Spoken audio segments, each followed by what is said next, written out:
भर्तृहरि नीति शतकम की धन पद्धति, जिसे वित्त पद्धति अर्थ भी कहते हैं, उसके श्लोकों का प्रक्रम चल रहा है।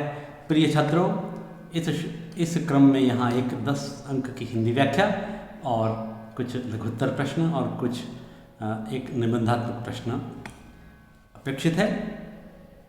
इससे परे नीति शतकम का सामाजिक और सांस्कृतिक महत्व है, जो नीति के महान श्लोकों में परिगणित है। महाकवि भर्तृहरि का नीति शतकम, तो जो सामाजिक, जो संस्कृत के समुपासक, जो संस्कृत प्रेमी जो ये वीडियो देखते हैं या जिनका संस्कृत से प्रेम है, उनका भी स्वागत है। विद्यार्थियों के साथ साथ शार्दुल विक्रमित छंद में ये श्लोक है जो आपके फलक पर दिख रहा है।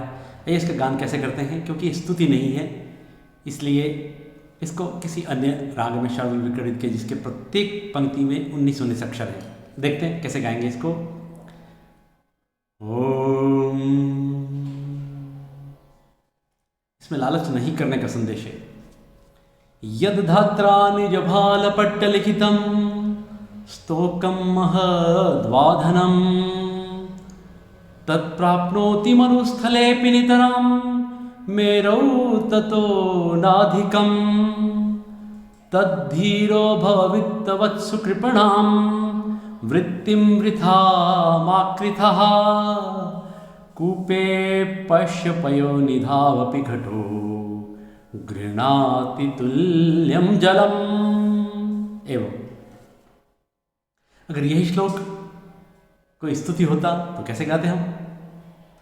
कूपे पश्यपयो निधावपि घटो गृह्णाति तुल्यं जलम। या कुंदिंदु तुषारहार धवला, ये सब शार्दुल विक्रमित छंद का नाम भी शार्दुल का तात्पर्य होता है सिंह शावक। इस छंद के अक्षरों की बनावट सिंह के शावक की तरह बड़ी मनोहारी है, इसलिए इसका नाम शार्दुल विक्रमित है। देखें, यद धात्रा निज भाल पट्ट लिखितम, विधाता ने, धाता इति विधाता, और तृतीय एक वचन में धात्रा, कि विधाता ने जो भी निज भाल पट्ट लिखितम, जो भी अपने भाल मस्तक के पट पर जो भी लिख दिया है, मनुष्य के जन्म लेते ही विधाता द्वारा निर्धारित कर दिया जाता है। मनुष्य के मस्तक पटल पर जो भी लिख दिया है, क्या लिख दिया है? स्तोकम महद्वाधनम। स्तोकम कम, महदिति बहुत ज़्यादा, धनम धन, बहुत कम या बहुत अधिक, जो भी धन लिखा है उसको इतनी अर्थ प्राप्ति होनी है, इतनी होगी, कब होगी ये तो नहीं, लेकिन होनी है। तो ये धन, यत, तो दूसरी पंक्ति में तत् शब्द आया है। यत स्तोकम धनम अथवा महद धनम लिखितम, केन लिखितम? विधात्रा, धात्रा लिखा है। यत धात्रा, धाता के द्वारा, विधाता के द्वारा, क्योंकि ये कर्मवाच्य इसलिए तृतीया में आएगा, पैसिव वॉइस में, अंग्रेजी में से हम कहते हैं पैसिव वॉइस।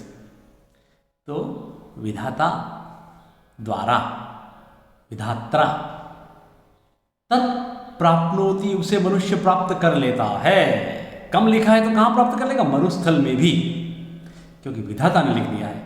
उसको मनुष्य मरुस्थल में भी ढूंढ निकालेगा अपने सामर्थ्य से, अपने पुरुषार्थ से। मरुस्थले अपि मरुस्थले अपि नितराम मेरौ ततो नाधिकम, किंतु उससे अधिक, मेरु सुमेरु पर्वत पर भी, ततो अधिकम न, लेकिन जो भाग्य में है, लिखा है, उससे अधिक वह सुमेरु पर्वत, जिसे सोने का पर्वत कहा जाता है, सुमेरु पर्वत पर भी उससे अधिक नहीं पा सकता है।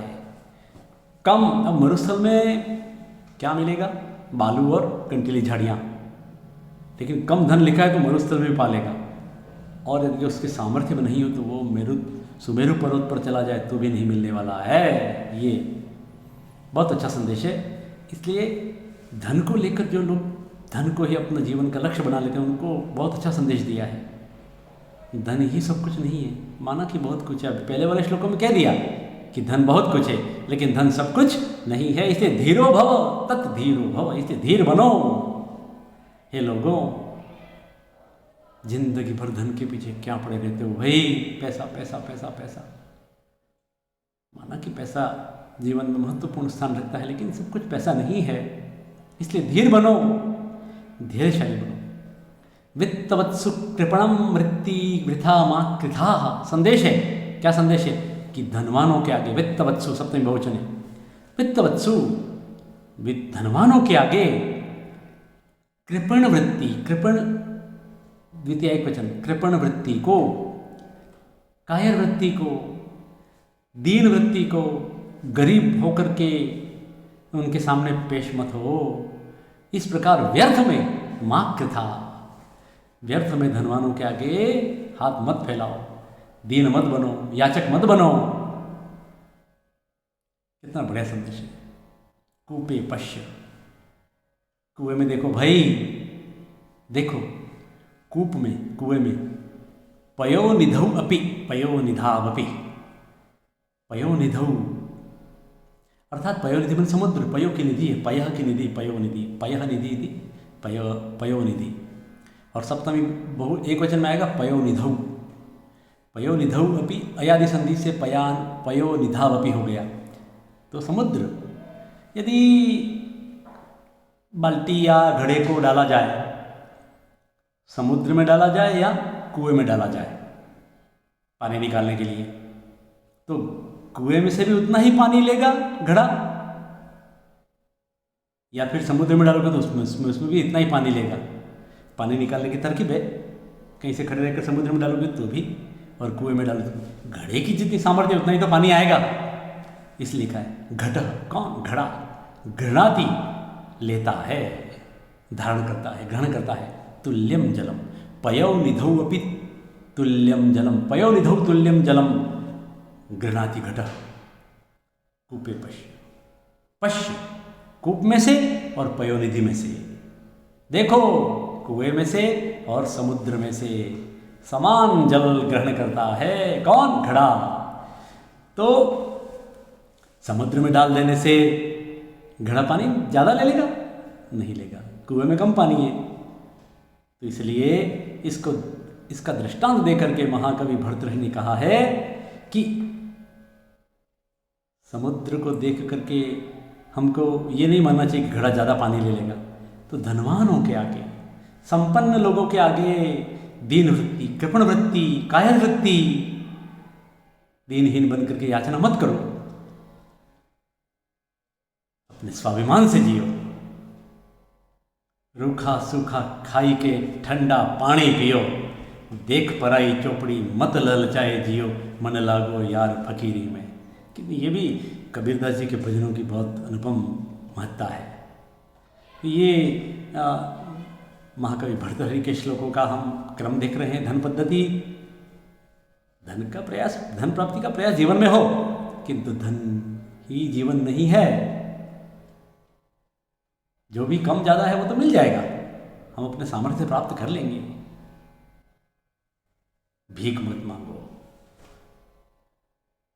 कहा भी तो गया है कि मांगन से मरना भला, यह सदगुरु की सीख। मत मांगो कोई भीख। आगे इस श्लोक का हम कंटेंट जो है, लेख्य सामग्री अस्ति अत्र पश्यतु सर्वे, अत्र शब्दार्थाः सन्ति, प्रसंग, संदर्भ। मनुष्य के भाग्य में जितना धन लिखा है वह मिलना ही है। इस प्रकार यहाँ ये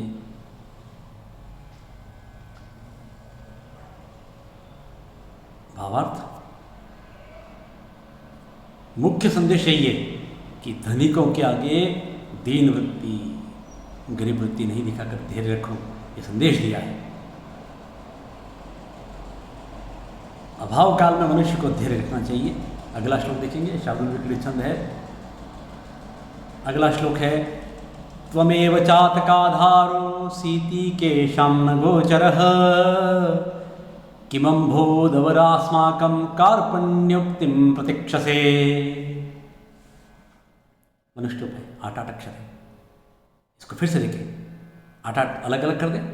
त्वमेव चातकाधारो सीति केशां न गोचरः, किमंभोदवरास्माकं कार्पण्योक्तिं प्रतीक्षसे।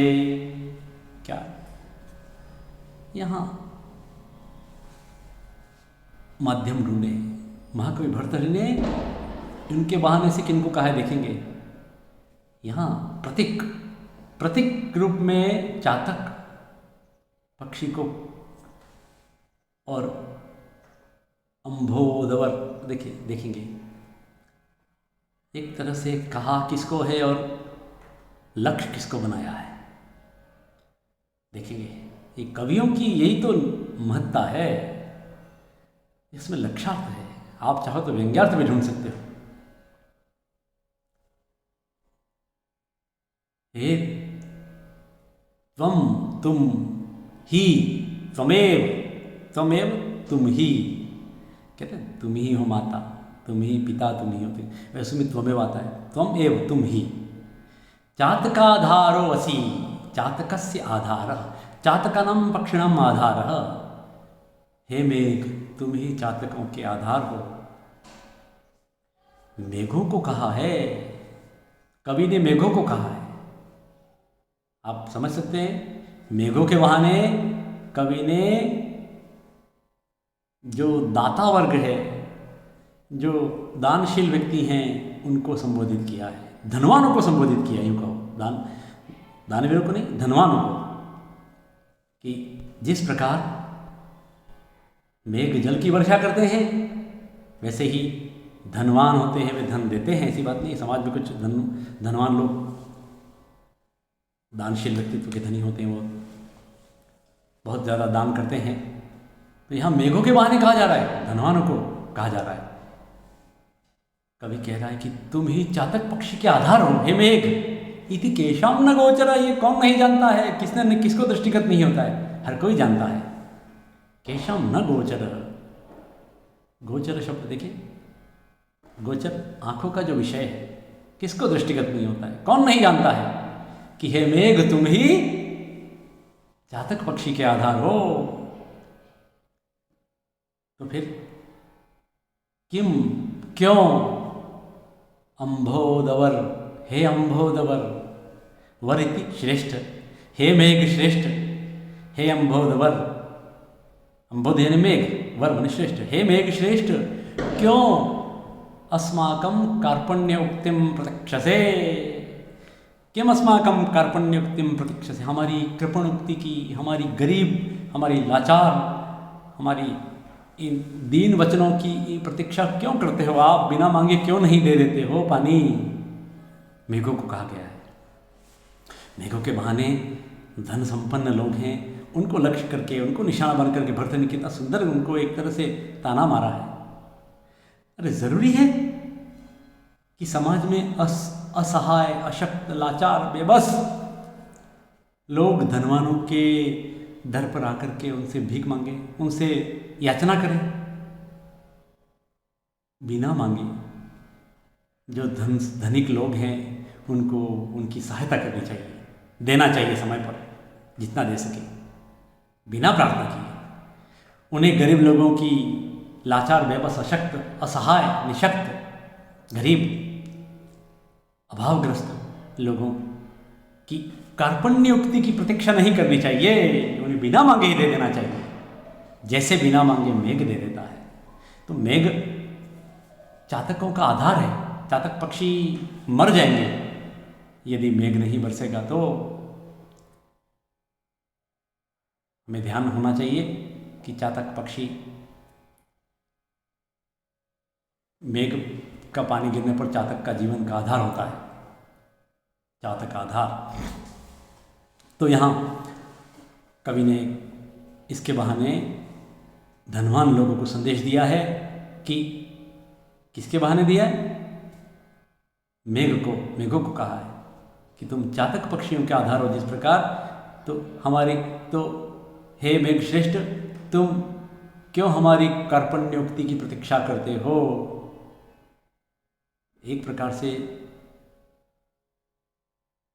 समाज में संपन्न लोगों को संदेश दिया गया है कि वे दीनता से भरी उक्ति की प्रतीक्षा किए बिना धन का दान करें। कहा भी है, भर्तृहरि ने तो ताल ठोक के कहा है कि धन की गति 3 है, उसमें पहली गति दान है। धन का सदुपयोग दान से होता है, फिर भोग करो। न दान दोगे न भोग करोगे तो धन नष्ट हो जाएगा, खत्म हो जाएगा। तो अर्थ पद्धति के श्लोक में याचकों को दीन वृत्ति नहीं अपनाने और धनिकों को उदार बनने दोनों की शिक्षा है। एक तो कृपण वृत्ति की प्रतीक्षा क्यों करते हो, अर्थात कृपण वृत्ति नहीं करनी चाहिए, स्वाभिमान से जीना चाहिए। इस प्रकार श्लोक में देखें कोई विशेष बिंदु हो, चातकों की दीन पुकार के बाद मेघ का जल बरसाना व्यर्थ है। मेघों के बहाने दाता और चातकों के बहाने दीन लोगों का संकेत करते हुए कहा है कि दाता को याचकों की दीन वचन की प्रतीक्षा किए बिना ही दान देना चाहिए, यह संदेश है। देखें अनुष्टुप छंद जैसा कि आपको कहा, कुछ व्याकरण के प्रयोग है। चातक आधार, चातकस्य आधार, अकः सवर्ण दीर्घ प्रयोग है। चातकाधार, चातका नाम आधार, षष्ठी तत्पुरुष भी होगा। अम्बोधवर, अम्बः ददाति इति अम्बोध, और तेषु वरेषु अम्बोधवर इति कार्पण्य उक्तिम गुण संधि भी है और षष्ठी तत्पुरुष समास भी है। अगला श्लोक है,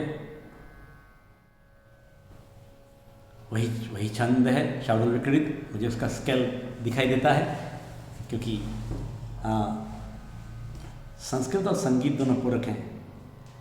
देखें, रे रे चातक सावधान मनसा मित्र क्षणम श्रूयताम, अम्बोदावहवो वसन्ति गगने सर्वेऽपि नैतादृशः, केचिद्वृष्टिभिरार्द्रयन्ति वसुधां गर्जन्ति केचिद्वृथा, यं यं पश्यसि तस्य तस्य पुरतो मा ब्रूहि दीनं वचः, मा ब्रूहि दीनं वचः। क्या संदेश दे दिया है इस श्लोक में, कितना महान मैसेज दे दिया है। जो मांगने की वृत्ति रखने वाले हैं उनको भी है और जो दाता है उनको भी है। रे रे चातक, चातक पक्षियों को कहा है, रे रे चातकों सावधान मनसा, हे मित्र सावधान मन से, क्षणम श्रूयताम, क्षण भर हमारी ये बात सुन लो। यहां देखिए, हे मित्र चातक, कवि का संदेश है किसके प्रति, दीन मांगने वालों के प्रति, कि तुम सावधान होकर के हे मित्र हमारी बात सुन लो, कि तुम जिसे दानी समझते हो हर मेघ के सामने, हे चातक तुम हर बादल को देख करके क्या तुम उसके आगे दीन वचन करते हो, क्यों प्रार्थना करते हो। इसलिए हे चातक सावधान मन से मित्र, क्षण भर के लिए श्रूयताम, जरा सुनो, क्योंकि अम्बोदः बहवः वसन्ति गगने, गगने बहवः अम्बोदः वसन्ति। इस आकाश मंडल में कितने बादल हैं, अलग अलग बादल हैं, लेकिन सभी बादल सर्वैपि नैतादृशः, एतादृशः तादृशः सर्वैपि न एतादृशः, अर्थात सभी बादल वैसे नहीं हैं तुम समझते हो कि वो जल बरसा देंगे। कुछ केवल दिखने के मात्र हैं, कुछ सूखे बादल हैं, कुछ हवा से भरे हुए हैं। उनके बारे में कहा गया, तो तीसरी पंक्ति देखिए, केचित् वृष्टिभिः आर्द्रयन्ति वसुधां, केचित्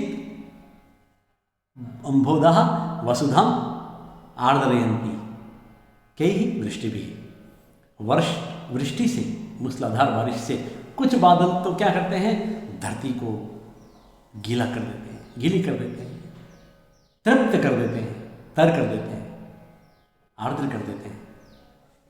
गर्जन्ति केचित् वृथा, केचित् वृथा गर्जन्ति, और कुछ व्यर्थ ही गरजते हैं, कुछ उसमें व्यर्थ ही गरजते हैं।